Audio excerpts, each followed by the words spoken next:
दिन की शुरुआत राजस्थान एग्जाम यूट्यूब चैनल के साथ। Hello friends, I am Shiv Kumar और आप देख रहे हैं राजस्थान एग्जाम यूट्यूब चैनल। जैसा कि आप सभी छात्राध्यापक और छात्राध्यापिकाओं जानते हैं कि हम माइक्रो टीचिंग के बारे में बात कर रहे थे और माइक्रो टीचिंग में ही आपका विषय चल रहा था, वो था साइंस, यानी विज्ञान विषय से संबंधित माइक्रो टीचिंग की संपूर्ण जानकारी प्राप्त कर रहे थे।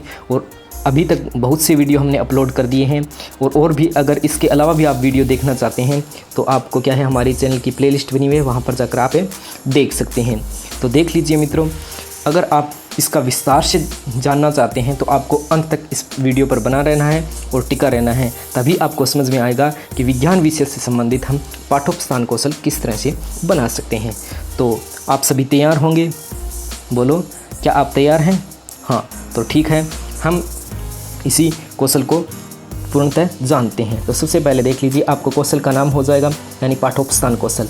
उसके बाद में विषय, आपको वही विषय लिख देना है जिस विषय का आप क्या है ये बना रहे हो। जिससे ये क्या है, बायोलॉजी से संबंधित है तो हमने यहाँ पर बायोलॉजी लिख देना है। उसके बाद में यदि आप मतलब अदर फिजिक्स और केमिस्ट्री से बनाना चाहते हो तो वो आपको यहाँ पर रसायन विज्ञान और वो लिख देनी है। उसके बाद में देख लीजिए प्रकरण, जिस टॉपिक पर आप ये बना रहे हो कौशल वो यहाँ पर आपका लिख देना है। ये क्या है, श्वास श्वसन से संबंधित है तो यहाँ हमने लिख दिया श्वसन और इसको अंडरलाइन कर देना है। उसके बाद में दिनांक, आपको वही दिनांक लिख देनी है जिस दिन आप अपनी प्रेजेंटेशन दे रहे हो। और उसके बाद में कक्षा, आपकी वही कक्षा लिख देनी है जिस कक्षा के पास आपका ये लेसन प्लान हो, जैसे 6, 7, 8, 9 जो भी आपके पास हो वो यहाँ पर लिख देना है कि जो आपके पास ये लेसन प्लान है और उसी का आपकी यहाँ पर कक्षा लिख देनी है।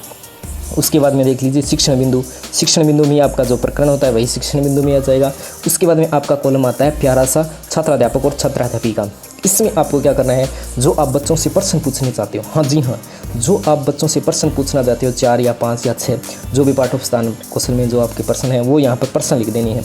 उसके बाद में आपको इसके बाद में ये नेक्स्ट कॉलम देख लीजिए, गौर से देखिए, छात्र या फिर छात्रा क्रिया, ये कॉलम आता है ना, इसमें आपको क्या करना है, जो आप प्रश्न पूछ रहे हो उसकी जो मतलब राइट आंसर है वो यहाँ पर लिख देनी है, मतलब एकदम सही आपके आंसर में होंगे वो यहाँ पर लिख देने हैं।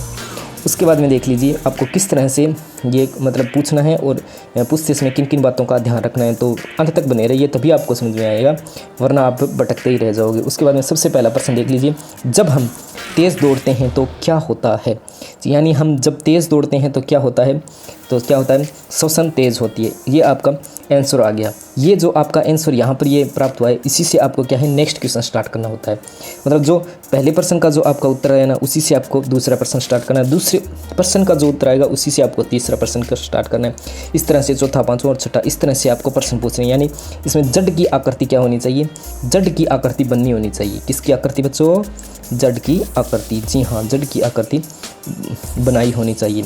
उसके बाद में आपका नेक्स्ट क्वेश्चन है, देख लीजिए, तेज श्वसन लेने से क्या होता है, तो क्या होता है, हमें ऊर्जा मिलती है।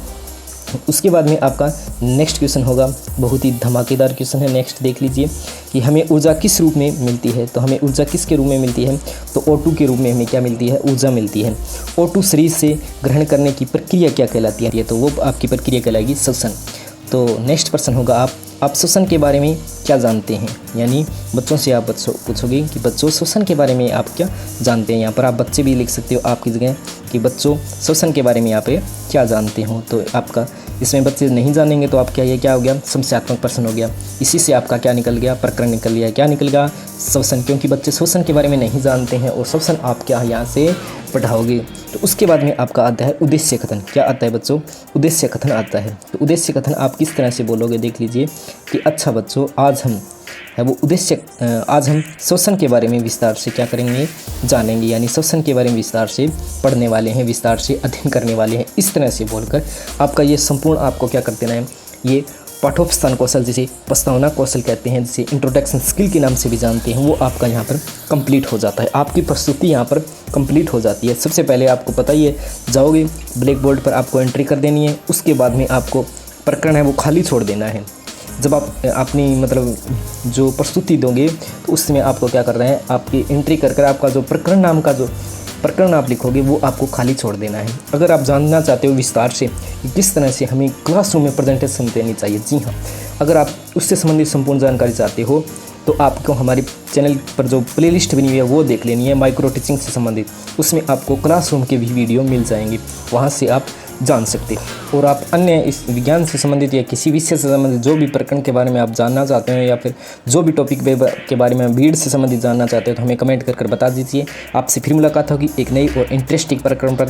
तब तक बने रहिए और टिके रहिए, डटे रहिए राजस्थान एग्जाम यूट्यूब चैनल के साथ।